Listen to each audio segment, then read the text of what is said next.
Welcome to Let the Quran Speak. I'm Sophia, your host. Can a person who has sinned still remain part of the circle of believers? A verse from the Quran brings that into the question. This verse concerns adultery. We're going to be looking at it right now. It's from chapter 24, verse 3, and it's part of our Misunderstood Quranic Verses series. Dr. Shabir, welcome to Let the Quran Speak. Pleasure to be on. Let me read you the verse, Dr. Shabir, and then we'll try to understand it and parse it. It says, "The adulterer shall marry none but an adulteress or idolatress." Sorry, these words are a little bit complicated for me to pronounce. "And the adulteress shall marry none but an adulterer or idolater. And that is forbidden to the believers." This is from the Study Quran. So what does this verse mean? How has it been misunderstood, Dr. Shabir? Yeah, it's interesting that the Study Quran made made it possible, or made it possible for us to think that the idolatress. The We're not adulteress. familiar with these words. Too many S's, right? How many seashells on the seashore, right? Let me just go back over my thoughts here a bit. So let me start with the Arabic. الزاني لا ينكح إلا زانية أو مشركة والزانية لا ينكحها إلا زان أو مشرك. So literally, it says that the male, the adulterer, we don't have to say male because the English word captures that, right? Mm-hmm. The adulterer does not marry except an adulteress or an idolatress. Okay. Whereas the adulteress, no one marries her except an adulterer or an idolater. So in translating that way, I've kept it literal, and I've retained the thought from the era when the Quran was revealed, that it's just a subtle point that it's not the woman who marries the man, it's the man who marries the woman. Whereas in the translation you just read out, which is fine, it's a good, respectable translation, I love it, the Study Quran, as you read it out, says that as for the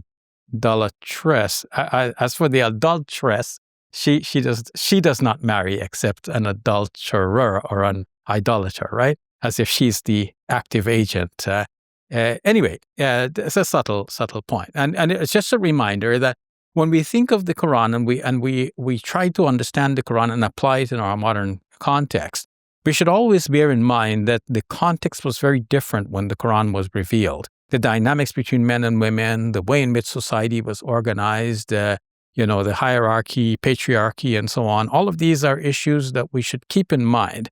So we don't think that a verse of the Quran is going to jump out at us and then we're going to apply it exactly the way things are said in the Quran in our modern situation. We have to see how times have changed, how the social structures have changed, and apply it in a wise manner that captures the original spirit, but at the same time does not belie the difference in context. Okay, so now back to the main point here. The verse, if it's taken literally, apart from this other peculiarity that I mentioned, it would mean that if somebody has committed adultery and they're known to have done this, then we cannot marry them as a society except to a fellow adulterer, or adulterer marrying adulteress.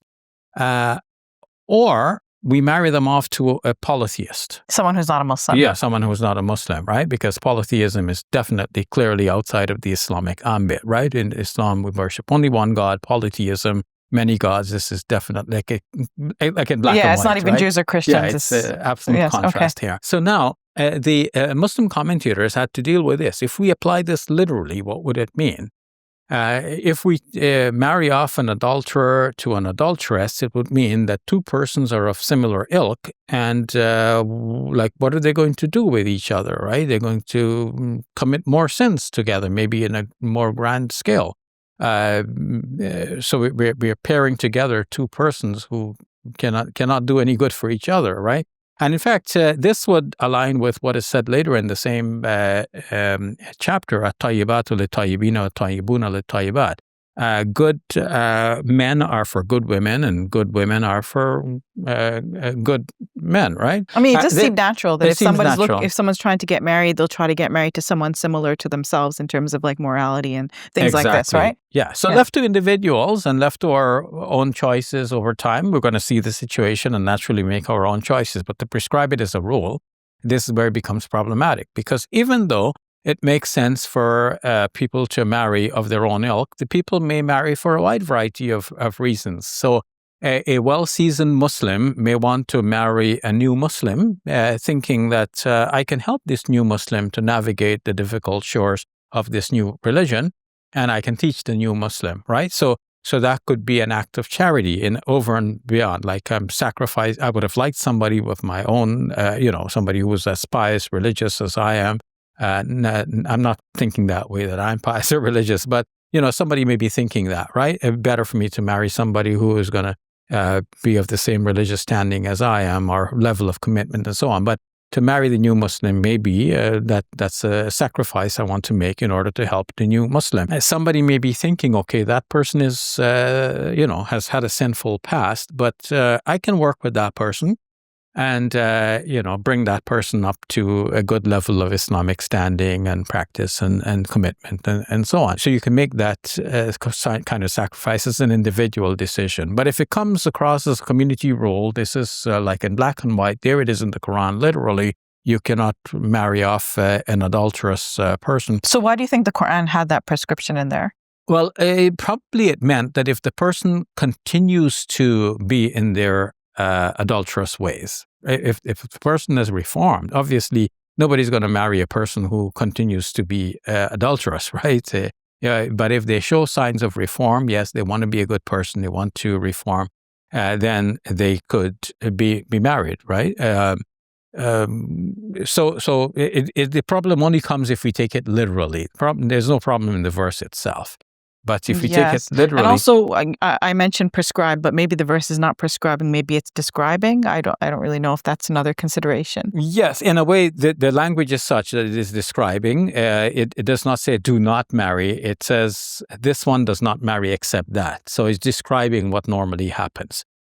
So that's another way of dealing with it. So it doesn't have to be taken in a kind of a stark literalism and then prevent.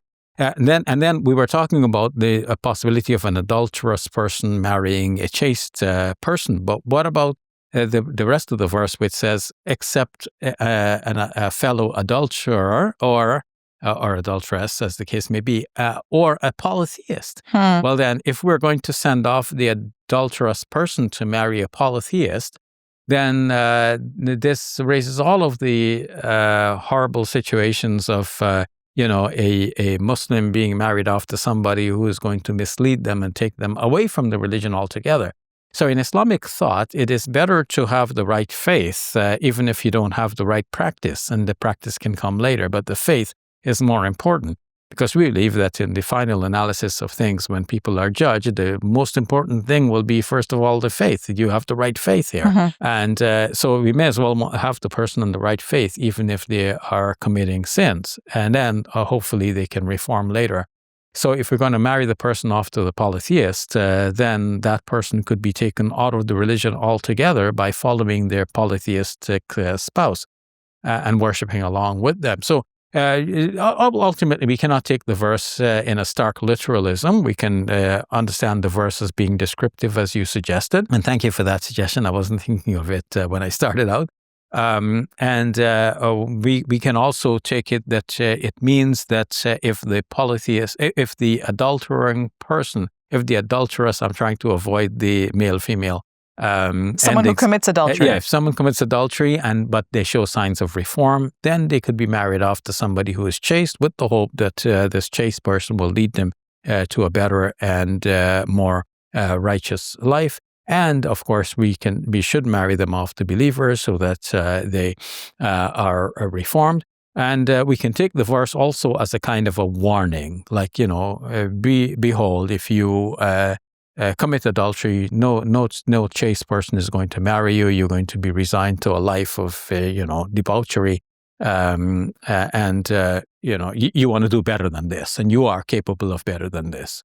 So in short, we have a lesson here that we should not take the Quran in a stark literalistic manner, but we should apply things in the Quran in a reasonable manner. All right, we'll leave it at that. Thank you, Dr. Shabir. You're welcome. Assalamu alaikum. Welcome to Muslim Media Hub, the new home of Let the Quran Speak. Here we spread positivity and good. We help people experience the beauty of Islam and help them appreciate and understand Muslims. This beautiful building we purchased, Dad, cost $2.3 million. Yeah, we've already raised a third of that money, and with your help, inshallah, we can pay off the rest. So we're looking for people who can give $1,000 each. If you can be part of the select group, that's amazing. Otherwise, just please give whatever you can. Every dollar counts. It's our collective responsibility to share the message of Islam with our fellow human beings. Please help us continue this good work. It's a sadaqah jariyah, something that will continue to be a benefit to the Muslim community long after Safiya and I are gone. Please support our work at muslimmediahub.com. Your support is zakat eligible and tax deductible. May Allah bless you and your loved ones today and always. Assalamu alaikum. Assalamu alaikum.